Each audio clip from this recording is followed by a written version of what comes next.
Vamos lá, porque temos tempo contado por aqui e tenho certeza que a gente vai querer falar mais do que dá. Então, melhor a gente ir Sempre. começando logo. Bom, por que que você está aqui, Murilo? O que que estamos fazendo hoje? Bom, eu particularmente estou aqui porque eu venho pensando que tudo isso que a gente está vivendo por conta aí da crise do coronavírus, da pandemia e tal, tem profundamente a ver com geografia, né? E por que que tem? Porque a geografia, ela trata muito, como diria o Milton Santos, de fixos e fluxos, né? E os fluxos, no caso, são fluxos de pessoas, são fluxos de mercadorias, são fluxos de capitais. E por que que isso tem a ver com a epidemia do coronavírus? Porque o que a gente está vivendo agora é uma intensa diminuição dos fluxos. Obrigatoriamente a gente está vivendo isso, né?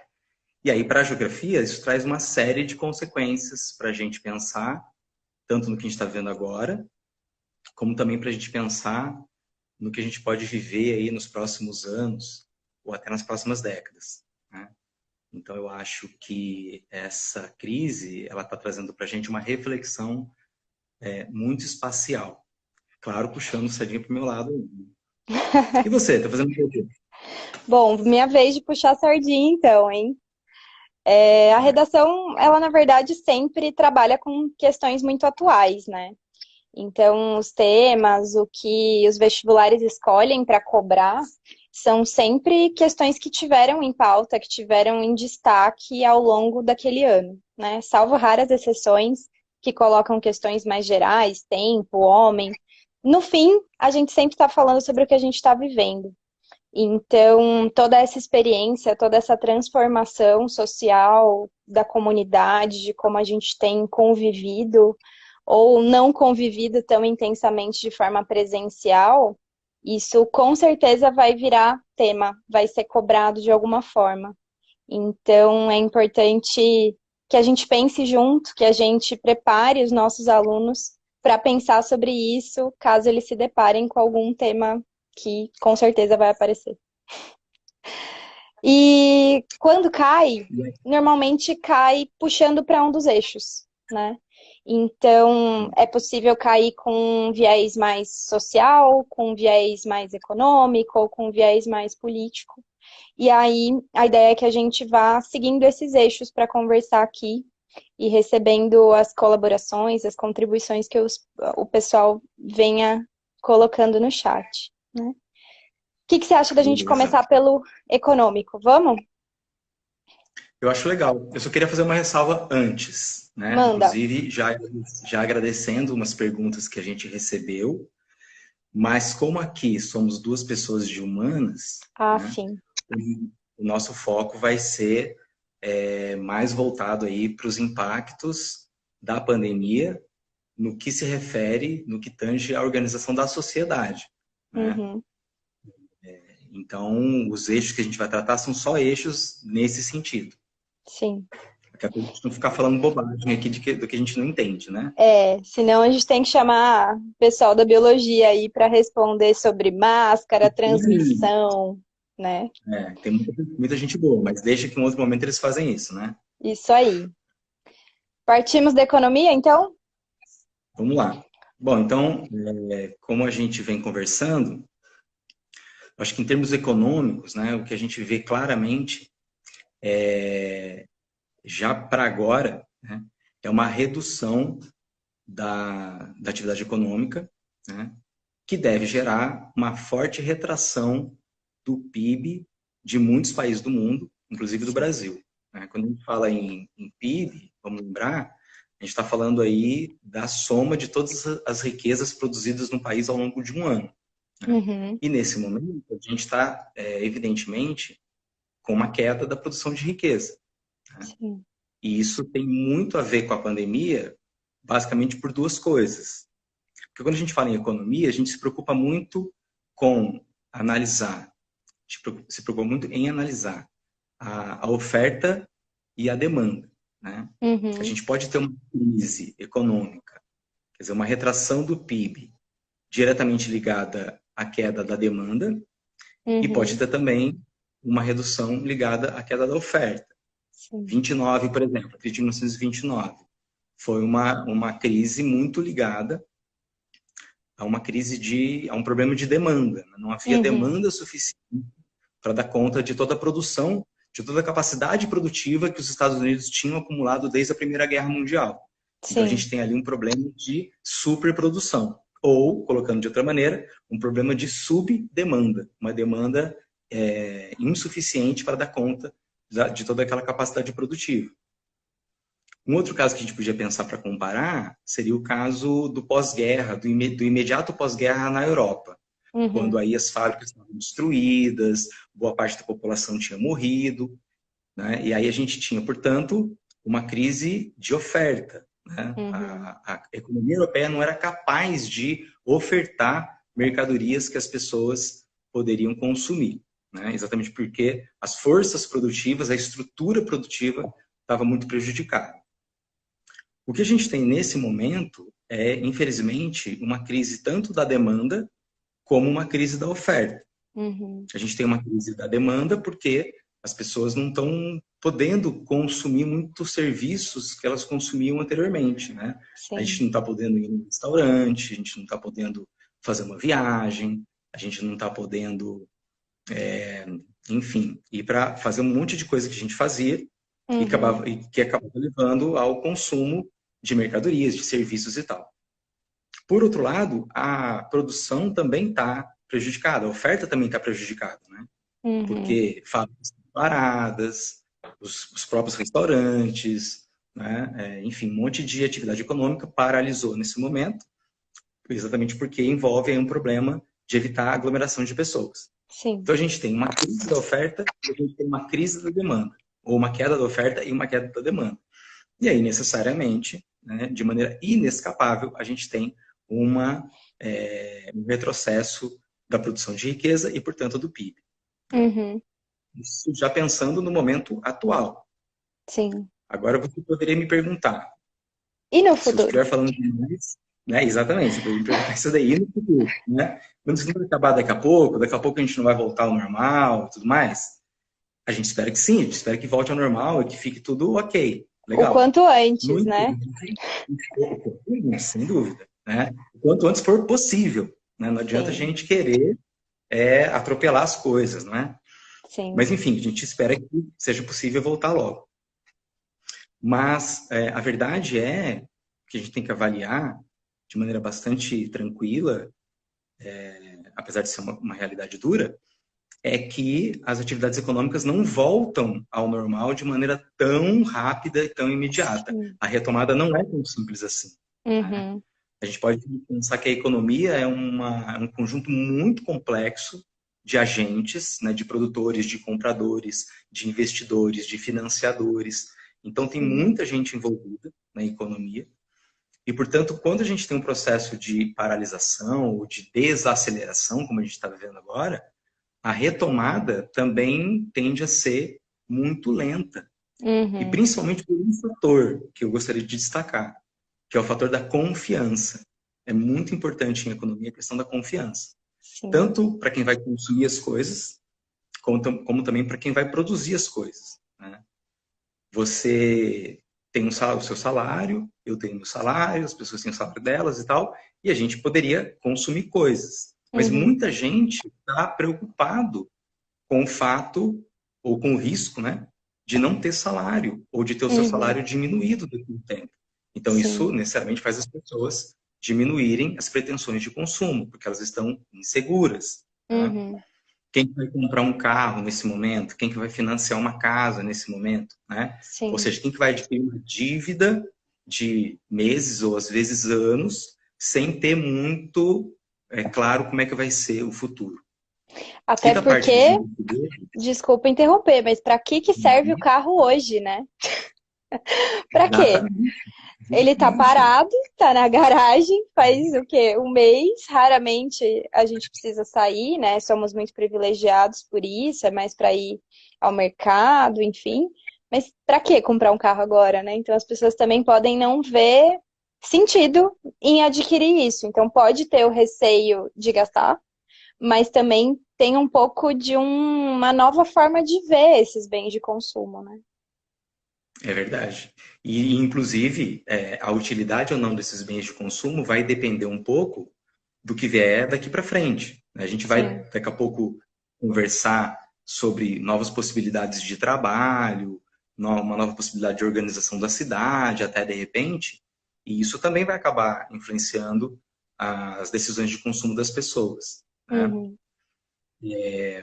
Mas, enfim, só para concluir o que eu estava falando, da parte dos produtores também tem um problema, dos investidores, né? Sim. Quem é que vai querer abrir uma nova fábrica agora, abrir um novo restaurante?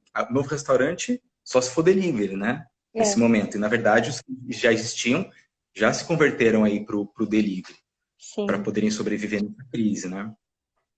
Não, e Então, restaurante self-service, imagina quanto a gente vai precisar ali de adaptação para, enfim, não se expor mais do que precisa, né?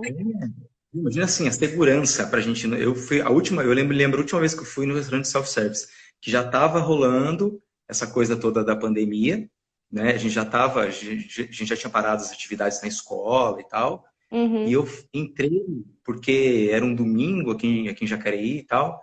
E a gente sai para almoçar de vez em quando no domingo, e vai nesse restaurante, um restaurante por quilo, self-service, né?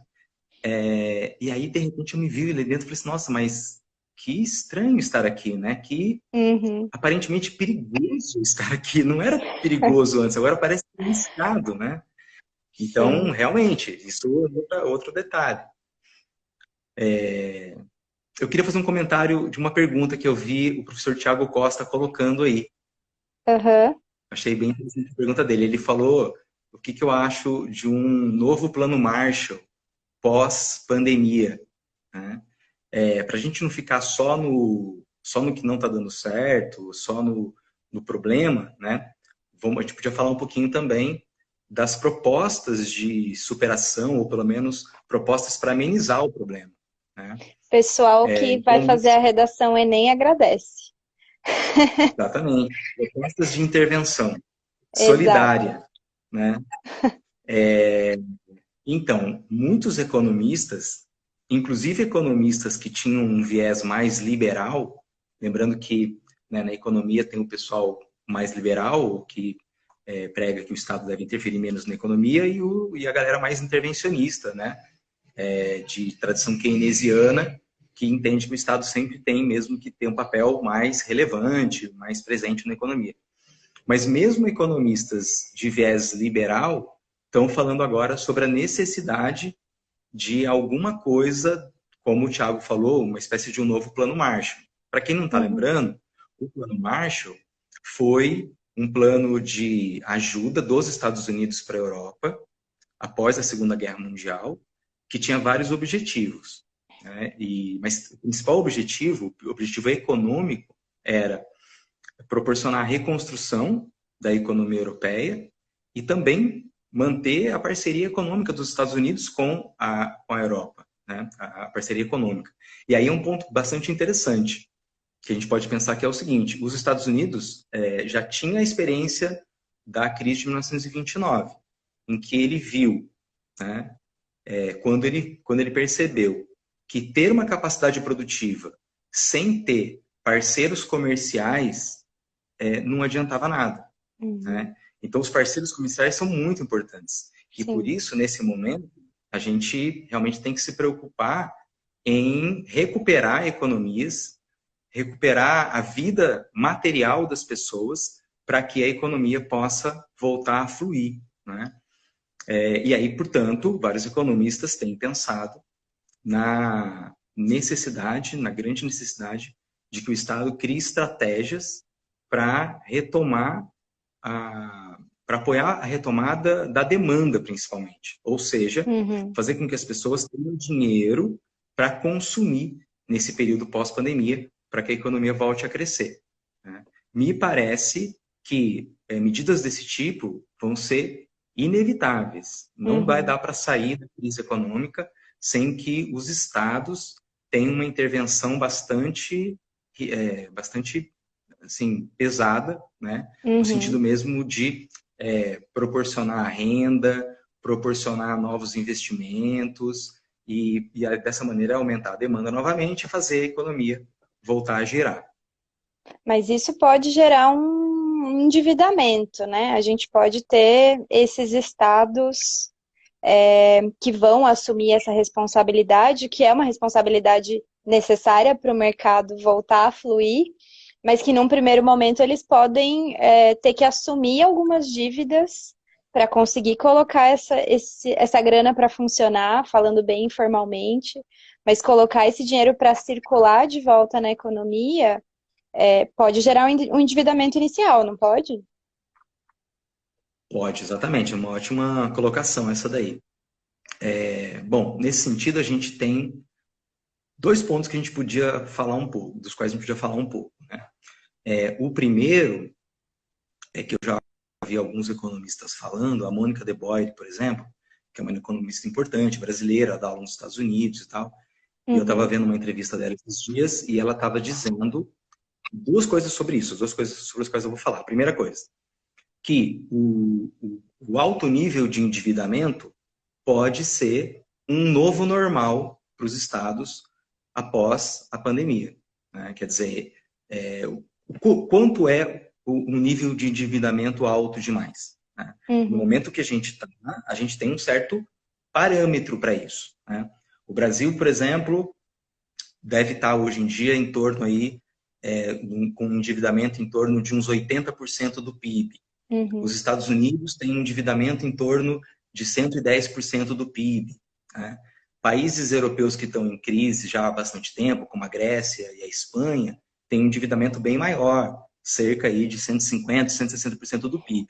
Esse é o uhum. normal de hoje, né? E aí a gente faz um processo de comparação, certo?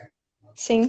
No entanto, daqui a um tempo, né, esse normal pode ser de um outro nível, né? Pode ser que o nível normal de endividamento seja aí de 120, 130, 140, né?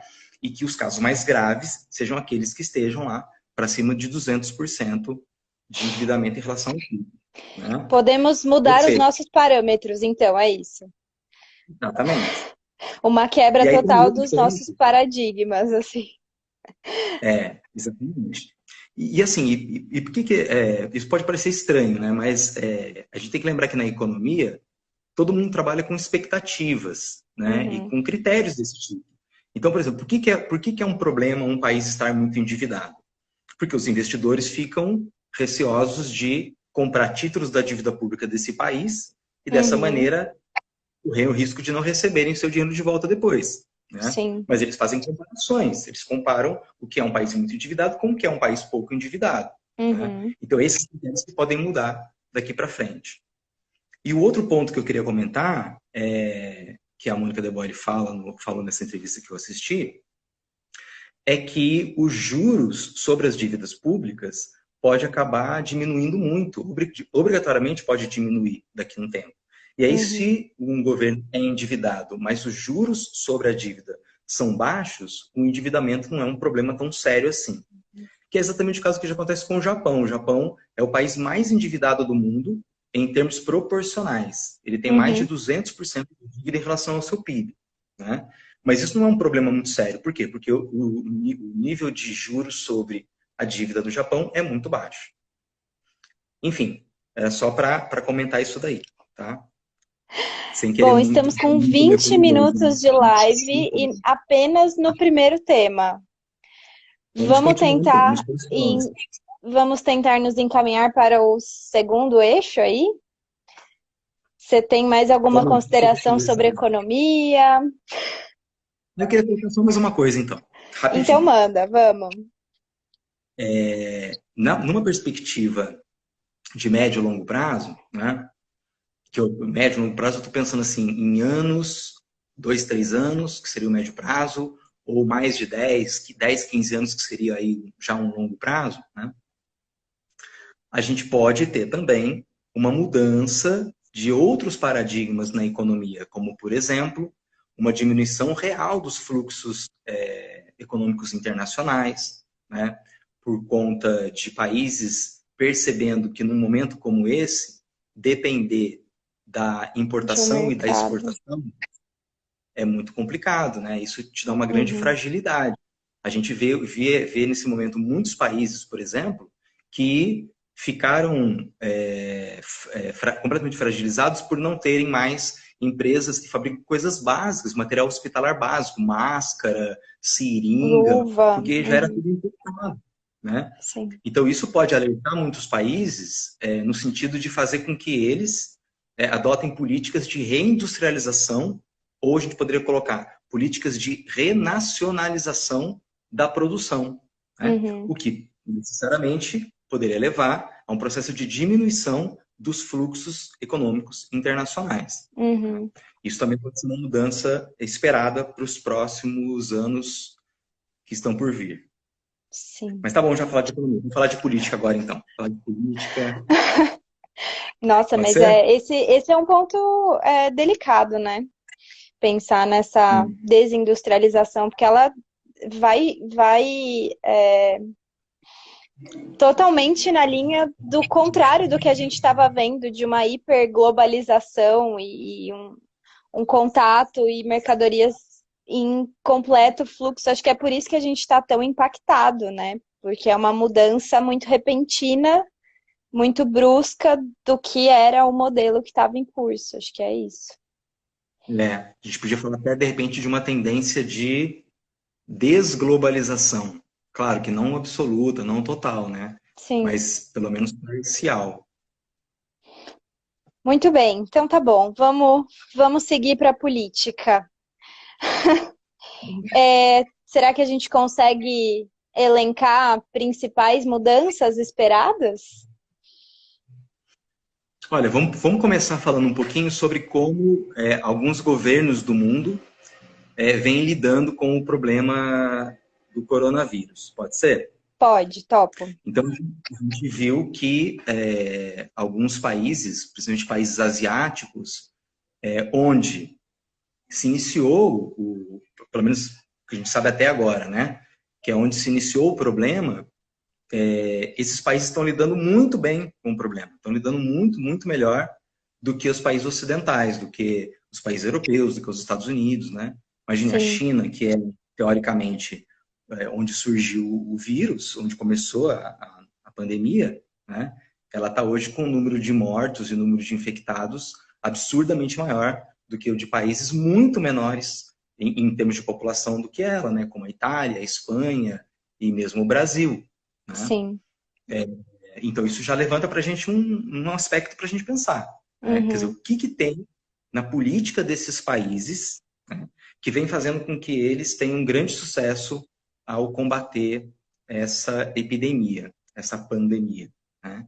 E aí eu diria que é o seguinte, que uma das coisas, um dos fatores que existem ali, começando pela China, mais especificamente, né, é um poder de controle muito maior que o Estado tem sobre a vida do cidadão. Sim. E para pensar nisso, eu gosto de lembrar um pouco das discussões do George Agamben, que fala sobre o estado de exceção. Né? O estado de exceção que seria uma situação na qual, quer dizer, na verdade, a partir de uma situação de exceção, seja ela um problema de guerra, seja ela um problema de violência, seja ela uma questão de tráfico de drogas, ou, no caso que a gente está vendo agora, uma questão de crise sanitária e de saúde, né? Muitos estados podem aproveitar essa situação exatamente para agirem de maneira mais controladora sobre a população, né? Argumentando que é necessário diminuir a liberdade, é necessário cancelar direitos ou pelo menos suspender temporariamente direitos em nome de uma segurança, em nome da saúde, enfim. Né? Sim. Então, Nesse sentido, a gente conseguiria trazer também a noção do Foucault de sociedade da vigilância, né? De como manter essa população sob um certo controle é uma forma de tentar também controlar o vírus, né? Um controle do indivíduo com uma desculpa maquiado ali de um controle mais amplo. E acho que a gente pode até pensar numa situação mais hipotética, e nem tanto, mas, por exemplo, a China tem controlado com câmeras de temperatura, né, nas ruas e tal, as pessoas que circulam. Então, você consegue ver a temperatura corporal, se a pessoa está com febre ou não, se ela entra num recinto, ela já tem a temperatura ali medida, tem pessoas com termômetros, né? Isso não deixa de ser um tipo de controle para limitar a movimentação, para colocar a vida desses cidadãos em total vigilância. Sim, exatamente. Não, a China é um exemplo perfeito disso que você está falando, né? Porque eles têm milhões, se não me engano, cerca de 200 milhões de câmeras espalhadas pelas grandes cidades do país, né? Câmeras que têm sistemas de reconhecimento facial super detalhados, super poderosos, né? Uhum. Eles têm um aplicativo muito usado pelos chineses, que é o WeChat, né? Uhum. Que é um aplicativo que eles usam para tudo. Eles usam para fazer pagamentos, eles usam para fazer compras, eles usam para marcar coisas com o governo, né? Para ter acesso a serviços do governo. Então, é um aplicativo que todo mundo tem no celular, né? Seria como para a gente aqui o, sei lá, WhatsApp, só que o WhatsApp para a gente é só um aplicativo de comunicação, né? Sim. O WeChat é um aplicativo muito mais amplo que isso, né? Para o qual as pessoas usam, Para de maneira pagar, muito para diferente. questão financeira, para, enfim, tá tudo ali, né? Enfim, um monte de coisa, exatamente. Só que daí tem um detalhe importante. Na China, essa coisa de segurança dos dados não existe. Então, os controladores desses aplicativos, eles trocam os dados entre si. Então, o aplicativo de cartão de crédito, o aplicativo de comunicação, o aplicativo, as redes sociais, o aplicativo de compras online, todos os aplicativos trocam livremente informações entre Uhum. si e todos eles trocam livremente informações com o governo, ou trocam não, né? Fornecem informações para o governo. Então, o Uhum. governo chinês, ele faz classificação das pessoas de acordo com o tipo de consumo que a pessoa tem, o tipo de lugar que a pessoa frequenta, né? O tipo de gente, os grupos e as pessoas que essa pessoa segue nas redes sociais. O governo tem todas essas informações e Uhum. controla as pessoas com base nisso, né? Sim. E no caso do WeChat, falando mais especificamente da pandemia, o governo chinês, eu estava ouvindo uma entrevista de uma brasileira que mora em Xangai, e ela estava explicando o seguinte, que o governo chinês determinou que as pessoas tinham que diariamente medir a sua própria temperatura e informar para o governo a temperatura através do WeChat, né? E aí, dependendo da temperatura da pessoa e das pessoas que moram com ela ou Uhum. dos vizinhos dela, usando o Big Data, né? O que o governo consegue fazer? Um mapeamento para saber se essa pessoa pode circular, o quanto ela pode circular ou se ela não pode circular. Então, nesse caso, eles estão usando três cores que informam para a pessoa o que ela pode fazer. O Uhum. vermelho, ela não pode sair de casa, ela tem que ficar em casa, né? E se ela sair de casa, o governo sabe que ela saiu de casa, então o governo pode mandar alguém atrás dela e mandar ela de volta para casa, né?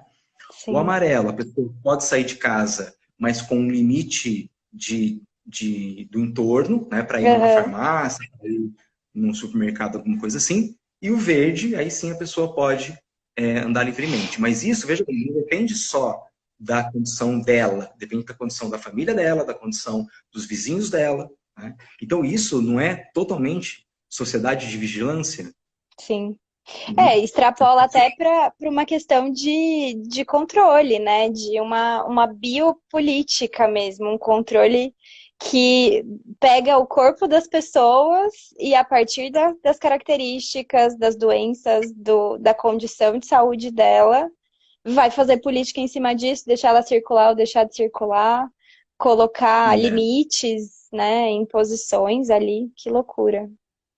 Não, sem dúvida. Não. Então, o Foucault, eu ia falar que se o Foucault tivesse vivo agora, ele ia falar assim, tá vendo? É isso, é disso que eu estava falando aí, ó. É a China, é isso que eu estava falando, né? E biopolítica, que é outro conceito também, que o Foucault é um dos que trabalhou, né? O Agamben também trabalha o conceito de biopolítica, também se aplica muito a esse momento. Porque, como você Uhum, está colocando, a biopolítica significa o Estado exercer o poder dele com base nas características biológicas das pessoas, né? Ou uhum, características biológicas que elas têm permanentemente, né? Ou que elas têm no momento. Então, sim. imagina se daqui a um tempo o Estado ele começa a cruzar dados e determina assim, olha, a pessoa tem diabetes, a pessoa tem pressão alta, a pessoa tem, sei lá, alguma outra característica qualquer, Uhum, e, portanto, ela entra num grupo de pessoas que não pode circular, né? Por algum problema qualquer que o Estado esteja tratando naquele momento. E sim. aí, mais uma coisa, é que no caso do WeChat aí que eu estava contando, as pessoas ainda são convocadas, né, a informar ao Estado. Mas Uhum. se um momento as pessoas são obrigadas a andar com uma espécie de um smartwatch que já faça essas medições automaticamente, já encaminha para o governo. Né? Sim. É um E pouco aí, assustador. nesse caso, seria um facilitador, por exemplo, para essa pessoa, pensando pelo lado bom disso, né? Que é essa pessoa que está ali monitorada com a bolinha vermelha do risco, que ela vá fazer um exame o quanto antes. Para isso, a gente precisa ter exames disponíveis, né? E tem alguns países que estão sendo destaques nessa alta taxa de testagem, certo? Acho que esse é um Certo? outro exemplo. É, é. É a Coreia do Sul, por exemplo, né? A Coreia do Sul está fazendo Uhum, uma quantidade de testes absurdamente grande uhum, e isso permite que o governo não tenha decretado um lockdown, né? uhum, Uma quarentena mais severa, exatamente porque ele uhum. pode selecionar as pessoas que têm que ficar em casa e as pessoas que podem circular com base na informação que ele tem. Né? Entendi. Sem dúvida nenhuma, se o governo usar toda essa tecnologia de uma maneira democrática, pensando no bem comum, a Uhum, gente pode ter realmente um ponto positivo nisso daí. sim. E por isso que eu acho que daí é importante pensar, se a gente comparar a Coreia do Sul com a China, pensar o quanto é importante que o governo seja democrático nesse sentido, né? Porque Uhum, tudo isso tem que ser profundamente fiscalizado, o uso desses dados tem que ser muito fiscalizado para que eles sejam usados realmente para o bem comum, realmente para o bem público. sim. E acho que isso ainda acaba sendo um pouco mais arriscado com o contexto de fake news, né? De informações que circulam sem embasamento científico, de como essas informações podem ser deturpadas de alguma forma, né?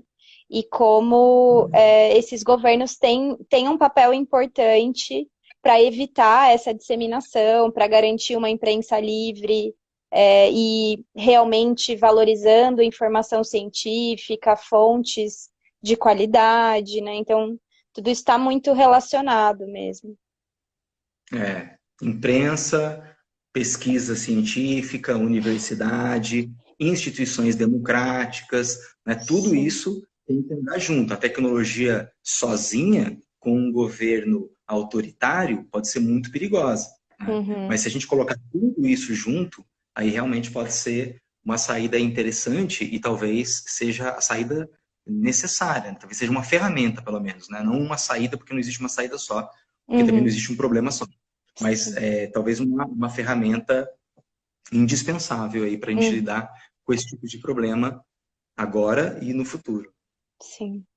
E aí, pensando um pouco em outro ramo aí dos países, outro eixo dos países, a gente tem alguns que demoraram muito para tomar iniciativas, né? Acho que são países que estão enfrentando mais dificuldade. A gente tem o caso da Itália, tem o caso dos Estados Unidos, que demorou um pouco mais para se posicionar e a gente teve um número alto de mortos e, enfim, uma dificuldade maior de tomar ações, né? Isso pode ser um outro padrão de comportamento dos países, né? E eu acho interessante a gente levantar aqui a seguinte reflexão, né? E esses países que, pelo menos esse que você citou, a gente poderia incluir o Reino Unido ainda, né, Uhum, nesse verdade. grupo, são países nos quais políticos populistas e, em alguns aspectos, negacionistas Uhum, estavam no poder ou estão no poder, né? sim. O caso do Trump é muito claro, né? O Boris Johnson no Reino Unido, né? O Boris Johnson, para quem não está lembrando, ele é um líder do processo do Brexit, né? Uhum, Ele foi um dos caras que iniciou essa demanda aí pela saída do Reino Unido da União Europeia, e a gente viu o uso pesado de fake news uhum, quando foi feito lá em 2016, quando foi feita a votação para decidir a saída do Reino da União Europeia, né? Então, na Itália também o governo é um governo desse tipo, é um governo anti-europeu, um governo que uhum, faz duras críticas a, digamos assim, a comunidade de técnicos, científicos uhum, e cientistas internacionais e organizações internacionais vivem muito em torno de teorias da conspiração, né? Como se a Europa quisesse dominar o Reino Unido, como se a União Europeia, né, quisesse dominar o Reino Unido, quisesse dominar a Itália, como se o processo de globalização fosse um projeto anti-americano, né? Então são governos que, querendo ou não, têm um viés um pouco parecido, né? E talvez isso sim. explique também um pouco a negação deles em relação à própria emergência do coronavírus, né? E uma negação que acabou levando a uma situação dramática que eles estão vivendo agora. Sim. E aí, tentando já encaminhar um pouquinho para a questão social, eu acho que tem algumas características, de estrutura que podem beneficiar outros países.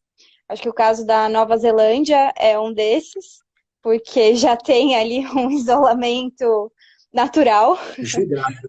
geo- Geográfico. Né? geograficamente, beneficiados nesse caso. E tem uma característica cultural de alguns países. Eu cheguei a viver isso quando fui visitar a Thaís, que inclusive estava aqui comentando. Thaís, A Thaís está minha cunhada, assistindo essa hora da manhã? ela comentou aqui no chat. E eu fui visitar a Thaís no Japão, né? Ela tá morando lá. E durante a Por isso que eu falei que essa hora visita, da manhã que ela está assistindo. acho que são 7h40, ela acordou cedo por lá.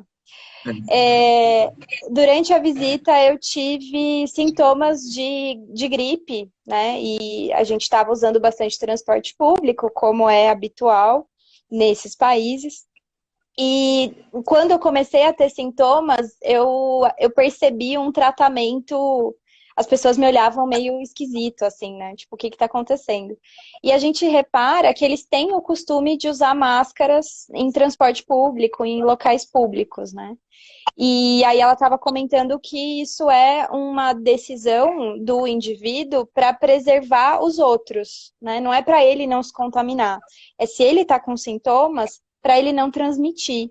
E aí eu lembro que lá ainda eu falei, cara, eu quero ter essa experiência. Eu comprei uma máscara e claro que, né, turista, eu falei, vou experimentar usar máscara para entrar um pouco nessa cultura, né, para entender o que isso significa. E aí teve um dia que eu saí de máscara, claro, sem nenhum costume, né? A gente sofre no começo, acho que aqui estamos começando a se adaptar a isso. Mas aí as pessoas ficaram um pouco mais confortáveis com o fato de eu estar ali com sintomas, espirrando, tossindo e tal. Então, tem alguns países que já têm essa característica, né, de pensar no próximo, de tomar esse tipo de cuidado, e que numa situação como essa, isso facilita, né, diminui um pouco o risco de contágio. A gente está aprendendo a usar máscara agora. Então, acho que esse é um outro É, ponto. eu acho que é interessante o que você está falando, porque tem um pouco a ver esse senso de coletividade, né? Que é um pouco isso que você está falando, né? Esse Uhum, respeito em relação ao coletivo, em relação ao público, é, é uma coisa bastante forte nos países asiáticos, né? Pela Uhum. tradição confucionista que eles têm. Então, em geral, os países, as populações dos países asiáticos, seja nos países democráticos, seja nos países não democráticos, tende a ser uma população que confia muito mais no governo, né, Uhum. do que a gente tem aqui no Ocidente. Mas isso tem muito a ver com uma tradição cultural mesmo, né? Sim. Independentemente desses governos serem bons ou não serem bons, né? Na cultura asiática, a confiança no governo é mais forte, ou digamos que pelo menos a desconfiança em relação ao governo é mais É um pouco. fraca, Sim. né? Mais leve do que é aqui. Uhum. Mas aí a gente também pode pensar se essa situação atual não está fazendo muita gente refletir sobre a necessidade de se confiar em governos que se demonstram confiáveis nesse momento. Sim. Né? A gente está vendo em países europeus digamos assim, os embates políticos diminuindo entre os diferentes partidos, em alguns países, Uhum. como no caso da Alemanha, por exemplo, como no caso da Espanha. Então, o que a gente tem ouvido falar, por exemplo, em relação à Espanha, né, sobre as disputas políticas que são muito comuns lá? Nada, né? Parece que as disputas políticas nesses países que têm um governo que está se mostrando competente, eficiente, confiável para enfrentar uma situação de crise, né? Parece que as disputas políticas nesse momento deram uma amenizada, né? Sim. O que pode significar uma sensação por parte das pessoas de que é necessário confiar um pouco mais nos governos. Uhum. Só uma ilustração, um amigo meu que mora na Argentina, estava conversando com ele esses dias, né? E a Uhum. Argentina, ela tá realmente, né, os números estão demonstrando que a Argentina é um dos países da América Latina que tem tido maior sucesso no combate à pandemia, né? E o presidente argentino, ele é professor, né? Ele era professor e tal, né? Antes de ser presidente, enfim, de ser político, ele era professor. Né? Mas digamos que ele continue sendo professor, né? Porque, né, é um vício, né, praticamente. E aí, é um defeito de caráter, quase, né? Eu E diria que é uma aí, vocação, hein? Tá mais pra vocação. eu acho que é. Eu só não queria assim. Mas enfim, vamos lá. É, eles estavam, esse casal, amigos meus que moram lá, né, eles estavam dizendo que o presidente constantemente vai para as redes sociais, vai para a TV e explica didaticamente o problema, né, ele mostra gráficos e tal, Uhum. para justificar o porquê que eles estão fazendo uma quarentena muito mais severa, por exemplo, do que está acontecendo no Brasil. Né? Sim. E as pessoas estão obedecendo essa quarentena na Argentina. E aí Uhum. o interessante que o meu amigo estava dizendo é o seguinte, que o argentino, ele, em geral, é contra o governo. Né? Os argentinos brigam muito. Eu fui para lá no passado e a gente vê, tem lá toda semana, as mães da Praça de Maio, agora as avós da Praça de Maio, né? Vão para a praça, protestam, a galera vai lá, faz discurso, coloca cartaz. É toda semana, a galera está o tempo todo brigando contra o Uhum. governo, sabe? Sim. E nesse momento, quer dizer, nesse momento, quem é contra ou quem é a favor do presidente atual está confiando, Sim. sabe? Então também isso, acho que em termos políticos, né, traz um pouco uma tendência nesse sentido. Aqui no Brasil mesmo, talvez a gente tenha novas alianças políticas se formando entre grupos que até então não se conversavam. Eu não vou nem Uhum. citar aqui, não aprofundar e não polemizar, mas, né, se vocês repararem no noticiário, vocês vão ver que tem grupos políticos que estão se aproximando no Brasil nesse momento e Uhum. que há 2 anos atrás a gente não imaginaria isso de maneira nenhuma. Sim.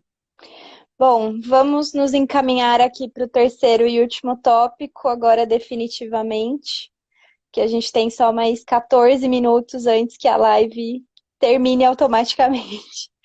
Então, já que você mencionou Argentina mudando hábitos, eu acho que a gente pode pensar sobre essa mudança de costumes a que fomos impostos, que a gente está precisando seguir, né? E o que isso significa.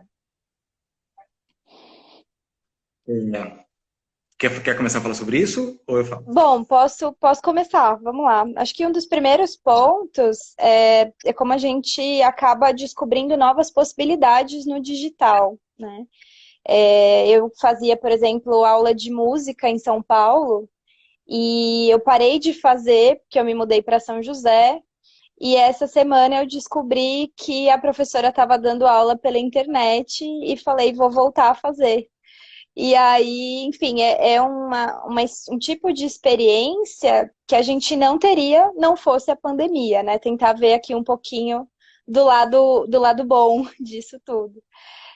Acho que outro ponto é como a gente tem aberto a possibilidade, a experiência, para coisas que a gente tinha um certo preconceito antes, né? De encontros que são virtuais, de happy hours que são pelo celular, marcar uma hora para ficar batendo papo com com os amigos, então fazer ali no final de semana um horário de brincadeira, de um jogo online. Então, é claro que a gente se sente privado desse contato mais próximo, que eu acho que é da nossa cultura, de estar junto, de estar trocando, comendo junto, cozinhando junto. Pelo menos aqui em casa a gente adora receber as pessoas e cozinhar, você sabe. E como a gente precisou se redefinir mesmo, né? Redefinir as nossas relações, as nossas práticas, né? Acho que aí vocês devem ter uma experiência de convívio familiar intenso nesse período. Sim. Então, eu posso falar um pouco sobre isso? Pode, manda bala. Então, uma coisa que eu ando pensando, né, em relação a isso que você está falando, eu já volto nesse aspecto do digital, mas essa coisa também da convivência familiar, né? Aqui em casa ela está muito intensa, a gente está aqui, eu, minha mulher, que também é professora, que também está dando aula, né, online e tal, e as meninas, as duas que estudam também no Poliedro, e as duas tendo aula online, né? Uhum, Mas a gente criou um esquema diário aqui muito interessante. A gente acorda cedo, toma café todo mundo junto, né? uhum, Coisa que a gente não conseguia fazer antes, porque sim, tinha que se deslocar, né? Demorava para chegar, tinha o trânsito e tal. Aqui a gente toma café, arruma a cozinha, vai cada um para o seu computador. Aí a uhum, gente trabalha a manhã toda, ou estuda a manhã toda, volta para o almoço, a gente almoça, a gente vai revezando quem faz almoço, quem tiver com menos tarefas no dia faz um almoço e tal. Depois a gente arruma a cozinha, lava a louça e tudo mais.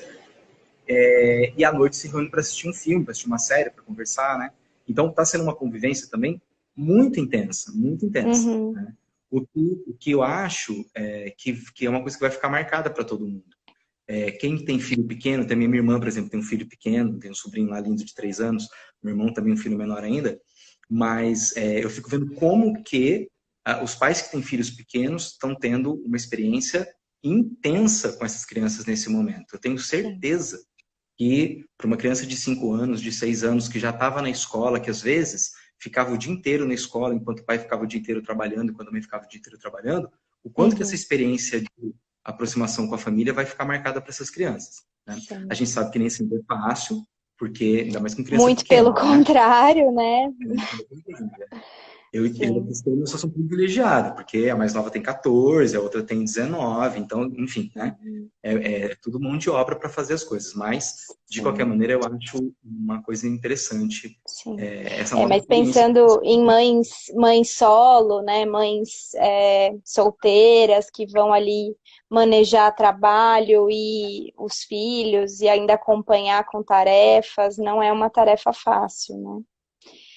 Aí a gente podia, a gente estava querendo encaminhar para um final positivo, mas a gente tem que lembrar, né? A gente não pode ser bobo aqui, né? A gente tem que lembrar que todas as consequências dessa pandemia, elas recaem sobre as pessoas de maneira desigual.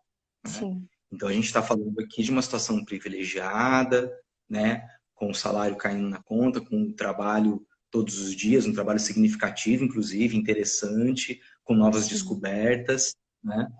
Os alunos das escolas particulares, como o Poliedro, por exemplo, com as aulas, com orientação, com plantão, com avaliação, com um monte de coisa. Sim. E a maioria das pessoas não está vivendo essa situação. Né? Sim. E, na verdade, nem todos os tipos de trabalho têm essa possibilidade, infelizmente, né? Então, Sim. somos realmente muito privilegiados, mas a gente também precisa pensar na parcela de população que desempenha funções que não tem a possibilidade de fazer isso no home office, né? Que não tem a possibilidade de deixar de trabalhar presencialmente. Seja porque é um trabalho de entrega, um entregador, por exemplo, um Rappi, um iFood, alguma coisa assim, Um ou porque é um jardineiro, um trabalho. pintor, um Exato. eletricista, né? Ou porque é um trabalho como esses também, que não tem um vínculo formal, né? Então, isso tem muito a ver com essa formalização ou informalidade desses vínculos trabalhistas. E como a pandemia também coloca em risco ou redefine vários desses limites trabalhistas, né? Acho que esse é um outro ponto. Exatamente. Porque para as pessoas que estão na situação de informalidade, além delas precisarem trabalhar, além delas não conseguirem trabalhar à distância, Remotamente? remotamente, né? Elas não têm um salário mesmo, né? Quer dizer, se a Sim, pessoa não for trabalhar, ela não vai ter nenhum salário, não vai ter nenhuma sim, renda, né? E aí realmente foi uma situação muito mais complicada. E aí a gente sim, podia, só queria, geograficamente falando, eu queria colocar um outro fator ainda, que é os níveis de possibilidade de conforto no isolamento, né? A gente mora aqui numa casa com quintal, então a gente pode tomar sol, né? Uma série de coisas. A casa é grande o suficiente para para que cada um fique no seu quarto, sem numa se sala, enfim, atrapalhar. sem se atrapalhar. Dá para todo mundo estudar e trabalhar ao mesmo tempo, sem se atrapalhar, né? Uhum, Mas quando você pensa nas pessoas que vivem em comunidades no Rio de Janeiro, em São Paulo, enfim, nas periferias das grandes cidades, né?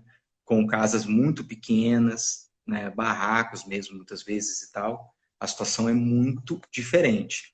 sim, Sem contar o problema da falta, às vezes, de coisas fundamentais como água potável para fazer a higienização, que é tão fundamental nesse momento, né? sim. Eu vi um cara falando uma coisa esses dias, só para completar, eu vi um cara falando uma coisa esses dias que eu achei, assim, chocante, cara, chocante. Foi no... Vou citar a fonte aqui, ó.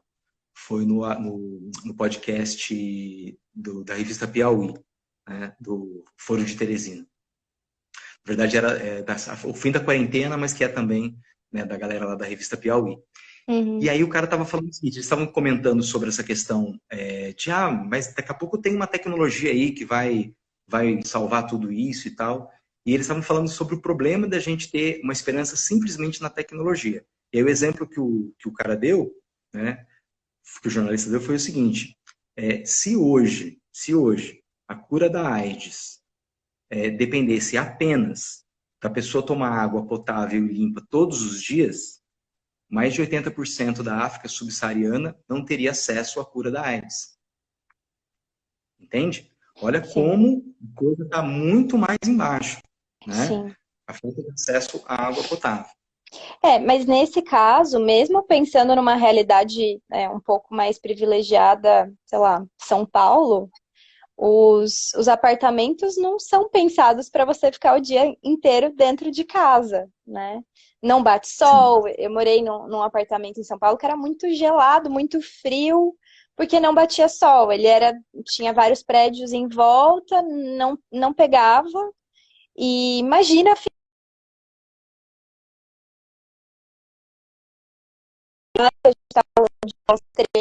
pensando em África subsaariana, mas se a gente pensa numa realidade até mais privilegiada de alguns bairros de São Paulo, a realidade não é melhor, né? Se a gente for ficar trancado dentro de casa. Você acha que isso pode gerar uma desvalorização desses grandes centros urbanos? Se a gente pensar em termos de médio e longo prazo, né? Se a gente imaginar duas coisas, tá? Primeiro, que muitas pessoas podem optar pelo trabalho remoto, né? Pelo home office. E muitas empresas podem se adaptar a isso rapidamente. A gente está vendo um período de aceleração histórica. Então, a tecnologia para que muita gente trabalhe à distância já existe. Só que a sim. gente estava resistindo a isso. A Mas gente tá estava funcionando, né? resistindo. Mas agora está funcionando. A gente estava resistindo a ter aula de música online, a fazer terapia online. Minha mãe faz yoga online, por exemplo, nesse momento, entendeu? E a gente estava resistindo, a gente nem imaginava essas coisas, sabe? Sim. Mas a gente está vivendo um período de aceleração histórica em que, de repente, as pessoas podem começar a aceitar mais esse tipo de coisa. Então, se Sim. o trabalho à distância se tornar uma realidade muito mais difundida do que Uhum. do que era até agora, né? Por que as pessoas vão ter que viver tão aglomeradas em pequenos apartamentos, em bairros valorizados de uma grande cidade? Né? É uma questão a se pensar. Né? Se Então, tiver isso pode acesso à muito internet, é, não talvez precisa, né? colocar, exatamente, colocar a internet de alta velocidade aí para o mundo todo. Isso poderia Muito realmente bem. levar um repensar a cidade, repensar o espaço. E por isso que eu fico fascinado com essa discussão, porque é uma discussão muito geográfica, muito geográfica. É verdade. Bom, Murilo, muito obrigada pela participação. Vamos Eu que agradeço. encaminhando para o fechamento aqui. Tivemos várias participações, pessoal colaborando sobre os apartamentos, perguntando sobre educação. Acho que a gente acabou falando um pouquinho. Uhum. E é isso. Muito obrigada, gente. Foi um prazer. A discussão poderia se estender por mais algumas horas que a gente se empolga, né? Com certeza. Então, muito Obrigada, obrigado. Eu gente. agradeço a todos vocês. Até uma próxima oportunidade. Beijão, se cuidem e fiquem em casa, hein? Sim, quem puder, fique em Quem puder. casa. Quem precisar sair, saia com cuidado, tomando as devidas precauções. Beijo, gente. Valeu, valeu. Beijo.